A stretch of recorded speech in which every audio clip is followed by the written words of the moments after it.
సినిమాలో కూడా పవన్ కళ్యాణ్ కమర్షియల్ ఎలిమెంట్స్ని ఏమాత్రం వదలలేదనిపిస్తుంది.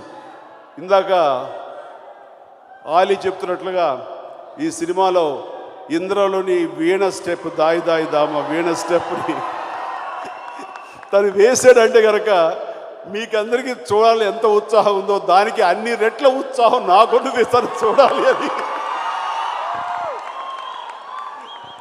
అంటే ఆ ఒక్క స్టెప్ కోసంగా నేను బహుశా ఈ సినిమాలో ఆ స్టెప్ ఎప్పుడు వస్తుందా అని ఈ సినిమా చూసినప్పుడు నేను చాలా ఉత్సాహంగా ఉంటానేమో అనిపిస్తుంది నాకు.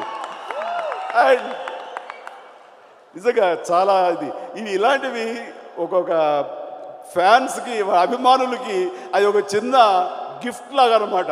ఆ రకంగా పవన్ ఈ సినిమాలో ఆ చిన్న సరదాగా బిట్టు వేయటం అన్నది ఖచ్చితంగా అలాంటివి ఎన్నో ఉంటాయని ఖచ్చితంగా మిమ్మల్ని అందరినీ అలరిస్తుందని చెప్పడానికి చాలా ఆనందపడుతున్నాను. పవన్ కళ్యాణ్ ఈ సినిమాతోటి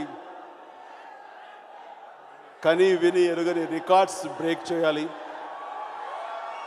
ఆ రికార్డ్స్ ఇదే ఫిల్మ్ ఇండస్ట్రీలో మరొక హీరో దాన్ని బ్రేక్ చేయాలి, దాన్ని మరొకరు బ్రేక్ చేయాలి. ఇలాగా ఎంతో ఆరోగ్యకరమైనటువంటి పోటీ ఈ సినిమా పరిశ్రమలో అందరి మధ్య ఉంటే గనక సినిమా పరిశ్రమ బాగుపడుతుంది, సినిమా పరిశ్రమ మరింత అత్యున్నత స్థాయికి వెళుతుంది.